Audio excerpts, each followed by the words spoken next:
താനൂരിൽ ബാങ്കിൽ പണയം വെച്ച സ്വർണം ഉടമയുടെ അറിവില്ലാതെ വീണ്ടും പണയം വെച്ച് കൂടുതൽ തുക വായ്പയെടുത്തു എന്ന പരാതിയിൽ മുൻ ബാങ്ക് മാനേജർ ഉൾപ്പെടെ 2 പേർക്കെതിരെ കേസ്. ഒന്നാം പ്രതിയായ മുൻ ബാങ്ക് മാനേജറെ പോലീസ് അറസ്റ്റ് ചെയ്തു. തിരൂർ ചെമ്പ്ര സ്വദേശി മുഹമ്മദ് യാസിർ നൽകിയ പരാതിയിലാണ് നടപടി. 2023 ബിസിനസ് ആവശ്യത്തിനായി താനൂർ കാത്തലിക് സിറിയൻ ബാങ്കിൽ സ്വർണം പണയം വെച്ച് വിവിധ ഘട്ടങ്ങളിലായി 17 ലക്ഷം രൂപ വായ്പയെടുത്തുവെന്നാണ് മുഹമ്മദ് യാസിർ പറയുന്നത്. ഒരു ഗോൾഡ് ലോൺ എടുത്തിട്ടുണ്ടായിരുന്നു CSB ബാങ്കിൽ നിന്ന്. പക്ഷേ 2 തവണ ആയിട്ടാണ് ഞാൻ എടുത്തിട്ടുണ്ടായിരുന്നത്. ഒരു 14,80,000 പിന്നെ ഒരു 17,10,000 രൂപക്കും. അത് രണ്ടും കൂടി എന്താ പറയാ, അതിൽ നിന്ന് കുറച്ച് സാധനം ഞാൻ വിഡ്രോ ചെയ്യാൻ വേണ്ടിയിട്ട് ബാങ്കിൽ പോയി നോക്കിയപ്പോൾ ഈ ഗോൾഡ് എല്ലാം കൂടി മിസ്സിംഗ് ആണെന്നുള്ള ഒരു ന്യൂസ് എനിക്ക് കിട്ടി. അങ്ങനെ ഞാൻ ബാങ്ക് മാനേജർ അടുത്ത് ചോദിച്ചപ്പോൾ ആള് പറഞ്ഞ് അത് ആദ്യം ഓവർഡ്രാഫ്റ്റ് വെച്ചാണെന്ന് അറിഞ്ഞു. പിന്നെ സംഭവം അതൊന്നുമല്ല, ഓവർഡ്രാഫ്റ്റ് വെച്ചോ കാര്യങ്ങളൊന്നുമല്ല. വേറൊരാളുടെ പേരിൽ ആ ഗോൾഡ് മാറ്റി പണയം വെച്ചിരിക്കുകയാണ് ചെയ്തിട്ടുണ്ടായിരുന്നത്, എൻ്റെ അറിവും സമ്മതവും ഇല്ലാതെ. താനൂരുള്ള 2 വ്യക്തികളുടെ പേരിലാണ് ഞാൻ ബാങ്കിൽ എൻക്വയറി ചെയ്തപ്പോൾ കിട്ടിയത്.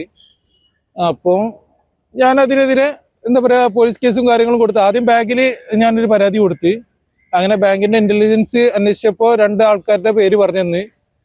അങ്ങനെ ഞാൻ ഈ മാനേജറുടെ അടുത്ത് സംസാരിച്ചു. അപ്പോൾ മാനേജർ പറഞ്ഞ് ഇത് അയാൾക്ക് അതിനെ പറ്റിയിട്ട് ധാരണ ഇല്ല എന്നൊക്കെയാണ് അയാൾ ആദ്യം എൻ്റെ അടുത്ത് പറഞ്ഞത്. പിന്നെ അയാൾ പറഞ്ഞത് കള്ളാണെന്ന് എനിക്ക് തോന്നി. അങ്ങനെ ഞാൻ നേരെ താനൂർ പോലീസ് സ്റ്റേഷനിൽ പരാതി കൊടുത്തു. അപ്പോൾ അവർ കാര്യങ്ങൾ അന്വേഷിച്ചുകൊണ്ടിരിക്കുന്നുണ്ട്. അവിടെ ഉണ്ടായിരുന്ന SI നല്ലൊരു ആളായിരുന്നു, ഷിയാസേർ എന്നായിരുന്നു ആളുടെ പേര്. ആള് പ്രതിനെ അറസ്റ്റ് ചെയ്തിട്ടുണ്ട് എന്ന് പറഞ്ഞു നമ്മളെ പരാതിന്റെ അടിസ്ഥാനത്തിൽ. അപ്പോൾ ആളെ ചോദ്യം ചെയ്തുകൊണ്ടിരിക്കുകയാണ്. എന്തായാലും നല്ലൊരു തീരുമാനം തന്നെ നമുക്ക് കിട്ടുന്നുള്ള ഒരു പ്രതീക്ഷയാണ് എനിക്കുള്ളത്.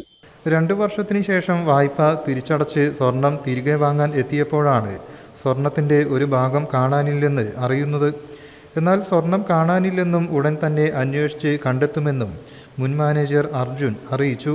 ശേഷം നടത്തിയ പരിശോധനയിൽ 2024 ജൂലൈയിൽ യാസിർ അറിയാതെ പിലാക്കാളത്തിൽ ഷുഹൈബ് എന്നയാളുടെ ഭാര്യയുടെയും മക്കളുടെയും പേരിൽ ഇതേ സ്വർണം ഉപയോഗിച്ച് കൂടിയ തുകയ്ക്ക് വായ്പയെടുത്തതായി കണ്ടെത്തിയെന്ന് പരാതിക്കാരൻ പറയുന്നു. ബാങ്ക് മാനേജർ അർജുൻ്റെ അറിവോടെയാണ് തട്ടിപ്പ് നടന്നതെന്ന് പോലീസ് അന്വേഷണത്തിൽ കണ്ടെത്തിയിട്ടുണ്ട്. പരാതിയുടെ അടിസ്ഥാനത്തിൽ മുൻ ബാങ്ക് മാനേജർ അർജുൻ, താനൂർ സ്വദേശി ഷുഹൈബ് എന്നിവരെ പ്രതി ചേർത്ത് താനൂർ പോലീസ് കേസെടുത്തു. പരാതിയിൽ ഉന്നയിച്ച ആരോപണങ്ങളുടെ സത്യാവസ്ഥ ഉൾപ്പെടെ എല്ലാ വശങ്ങളും പോലീസ് പരിശോധിച്ചു വരികയാണ്. News bureau, Tirur.